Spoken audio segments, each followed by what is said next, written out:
আসসালামু আলাইকুম। সবাইকে স্বাগত জানাচ্ছি গ্লোবাল ভিউজে। আপনাদের সঙ্গে আছি আমি শরফি দিবা।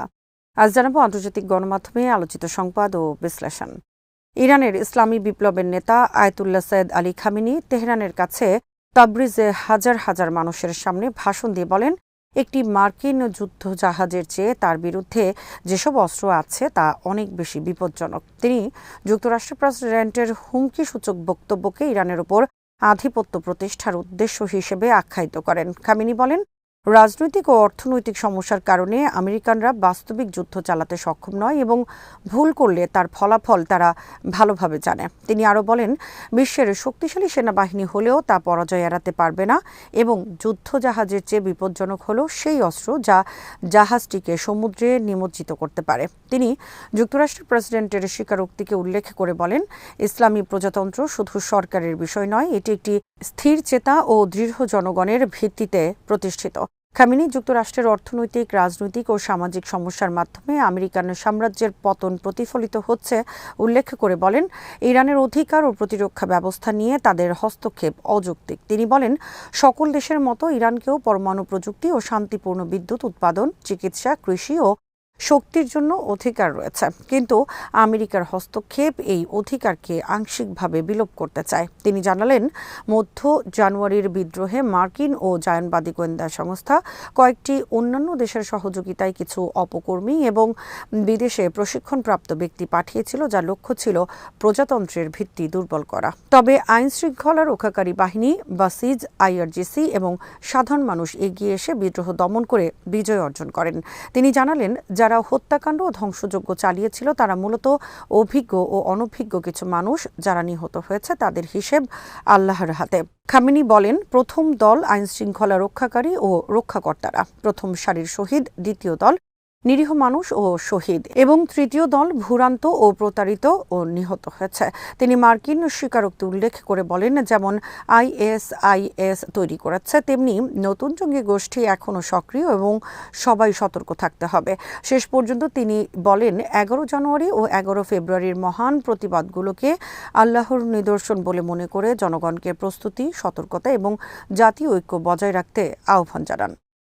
ইরানের Islamic revolutionary guard corps IRGC নৌবাহিনীর commander rear admiral Ali Reza Tangsiri সোমবার ঘোষণা করেছেন, ইরান তাদের শীর্ষ নেতৃত্বের নির্দেশ পেলে যে কোনো সময় কৌশলগত হরমুজ প্রণালী বন্ধ করার জন্য প্রস্তুত। তিনি বলেন, প্রণালী বন্ধ করার সিদ্ধান্ত সম্পূর্ণরূপে প্রতিষ্ঠানের শীর্ষ নেতৃত্বের হাতে রয়েছে, আর আমি একজন সৈনিক হিসেবে বলছি, আমরা যে কোনো সময় এটি করার জন্য প্রস্তুত। এই মন্তব্য আসে এমন এক সময় যখন Iran smart control of the Hormuz strait শীর্ষক সামরিক মহড়া পরিচালনা করছে। মহড়ার মূল লক্ষ্য ছিল পারস্য উপসাগরের প্রধান নৌপথ হরমুজ প্রণালী নিয়ন্ত্রণ এবং আক্রমণাত্মক ও প্রতিরক্ষামূলক সক্ষমতা প্রদর্শন। মহড়ার প্রথম ধাপে লাইভ ফায়ার অনুশীলন পরিচালিত হয়েছে, যেখানে নৌযান, ক্ষেপণাস্ত্র ইউনিট এবং ড্রোন ইউনিট অংশ নিয়েছে। মহড়ার সময় নিরাপত্তার কারণে প্রণালী দিয়ে যানবাহন চলাচল কয়েক ঘন্টার জন্য বন্ধ রাখা হয়, যা অভ্যন্তরীণ সামরিক পরিকল্পনার অংশ।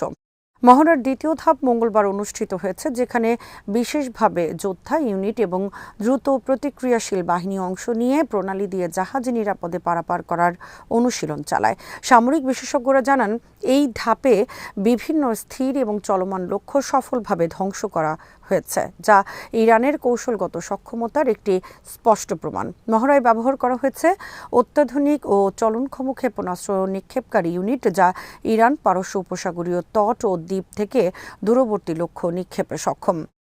ক্ষেপণাস্ত্রগুলো নির্দিষ্ট লক্ষ্যবস্তুতে সঠিকভাবে আঘাত হানতে সক্ষম হয়েছে। পাশাপাশি ড্রোন ইউনিটগুলো কমব্যাট এবং গোয়েন্দা মিশনে ব্যবহার করা হয়েছে, যেখানে তারা সিগন্যাল জ্যামিং পরিবেশে অভিযান চালানোর প্রশিক্ষণ নিয়েছে এবং স্থির ও চলমান লক্ষ্য উভয়ই নিখুঁত আঘাত করার সক্ষমতা দেখিয়েছে। সামরিক মহড়ার মাধ্যমে ইরান তার নৌসামরিক প্রস্তুতি, আক্রমণাত্মক ও প্রতিরক্ষামূলক সক্ষমতা এবং কৌশলগত সংকল্প প্রদর্শন করেছে।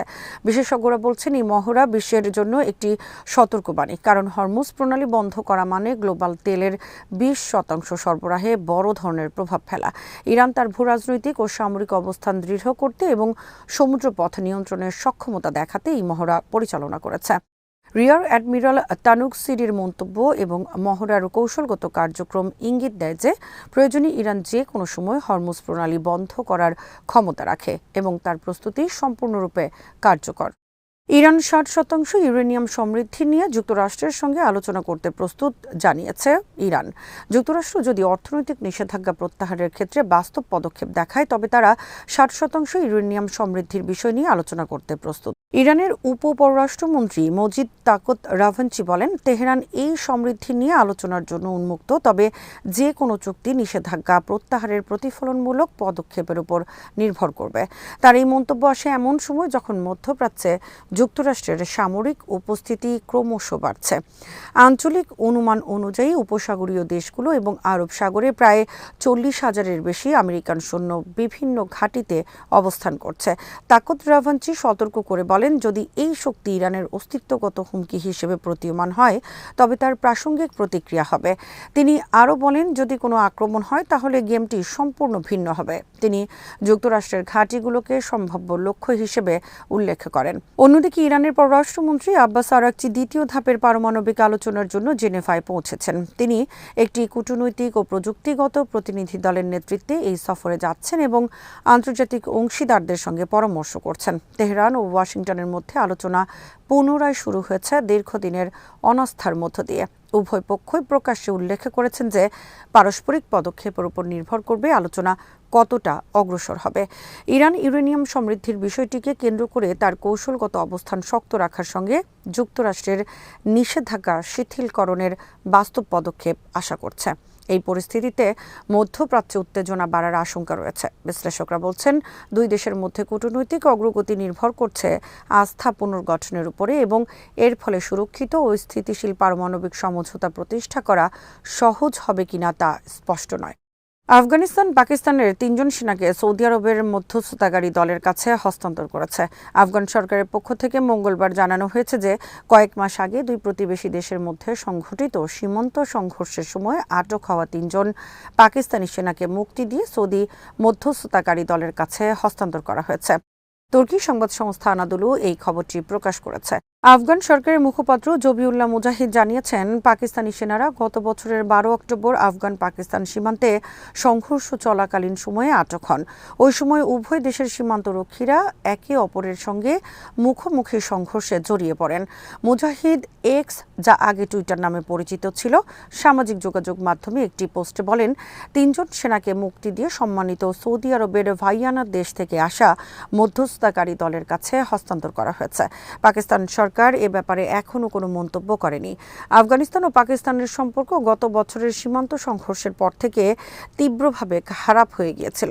মুজাহিদ আরও বলেন, সেনাদের মুক্তি এবং হস্তান্তর করা হয়েছে আফগান নীতি অনুযায়ী। সমস্ত দেশের সঙ্গে ইতিবাচক সম্পর্ক বজায় রাখার জন্য ইসলামিক পবিত্র রমজান মাসের সম্মান রক্ষার্থে এবং সৌদি আরবের ভাইয়ানা দেশের অনুরোধে প্রতি ইতিবাচক সাড়া হিসেবে সৌদি মধ্যস্থতাকারী দল সোমবার কাবুলে পৌঁছেছিল। তাদের আগমন আফগান পক্ষের জন্য সেনাদের হস্তান্তর প্রক্রিয়াকে সহজতর করেছে। আফগান সরকারের এই পদক্ষেপ শুধু মুসলিম ধর্মীয় ঐতিহ্য এবং সৌদি আরবের অনুরোধের প্রতি সম্মান দেখানো নয়, বরং এটি আন্তর্জাতিক কূটনীতির অংশ হিসেবেও দেখা হচ্ছে। আফগানিস্তান বারবার দেশটির সীমান্তে শান্তি বজায় রাখার এবং প্রতিবেশী দেশগুলোর সঙ্গে সম্পর্ক উন্নয়নের জন্য পদক্ষেপ নিয়েছে। মুজাহিদ উল্লেখ করেছেন, আফগান নীতি সবসময় বিভিন্ন দেশের সঙ্গে ইতিবাচক সম্পর্ক বজায় রাখা এবং সীমান্তে সংঘর্ষ রোধ করার উপর জোর দেয়। পাকিস্তানি সেনাদের হস্তান্তর আফগানিস্তান এবং পাকিস্তানের মধ্যে সাম্প্রতিক উত্তেজনা কিছুটা কমাতে সাহায্য করবে বলে আশা করা হচ্ছে। যদিও পাকিস্তান এখনও আনুষ্ঠানিক মন্তব্য করেনি, আন্তর্জাতিক পর্যবেক্ষকরা এটিকে গুরুত্বপূর্ণ কূটনৈতিক পদক্ষেপ হিসেবে দেখছেন। গত বছরের সীমান্ত সংঘর্ষে উভয় পক্ষের অনেক সেনা ও সিভিলিয়ান আহত হয়েছিলেন। এই ধরনের সংঘর্ষ দ্বিপক্ষীয় সম্পর্ককে গভীরভাবে প্রভাবিত করেছে। আফগান সরকারের এই পদক্ষেপ শুধু রমজান মাসের মর্যাদা রক্ষায় নয়, এটি সৌদি আরবের ভূমিকার প্রতি শ্রদ্ধা জানানো এবং মধ্যস্থতাকারী হিসেবে তাদের ভূমিকার স্বীকৃতি দেওয়ার প্রচেষ্টা হিসেবেও দেখা হচ্ছে। সেনাদের হস্তান্তরের মাধ্যমে আফগানিস্তান আন্তর্জাতিক কূটনীতিতে শান্তিপূর্ণ সমাধান প্রদানের ক্ষমতা প্রদর্শন করছে। সীমান্তে সংঘর্ষ রোধ, শান্তি বজায় রাখা এবং প্রতিবেশী দেশগুলোর সঙ্গে সম্পর্ক উন্নয়নই আফগান নীতির মূল মন্ত্র। আফগান সরকারের এই ধরনের পদক্ষেপ ভবিষ্যতে আরও শান্তি ও স্থিতিশীলতা আনতে গুরুত্বপূর্ণ ভূমিকা রাখতে পারে। মোটের উপর আফগানিস্তানের পদক্ষেপ কেবল সেনাদের মুক্তি দেওয়া নয়, এটি আন্তর্জাতিক সম্পর্ক এবং মুসলিম দেশগুলোর মধ্যে সহযোগিতার প্রতীক হিসেবেও দেখা হচ্ছে। আফগানিস্তান পাকিস্তানের 3 জন সেনাকে সৌদি আরবের মধ্যস্থতাকারী দলের কাছে হস্তান্তর করেছে, যা আন্তর্জাতিক ও ধর্মীয় দৃষ্টিকোণ থেকে একটি গুরুত্বপূর্ণ পদক্ষেপ হিসেবে বিবেচিত হচ্ছে। আজ এখানেই শেষ করছি। সবাই ভালো থাকুন, সুস্থ থাকুন আর দেখতে থাকুন বিডি ভিউজ। চ্যানেলটি ভালো লাগলে সাবস্ক্রাইব করুন। সংযুক্ত থাকুন আমাদের ফেসবুক পেজে। আল্লাহ হাফেজ।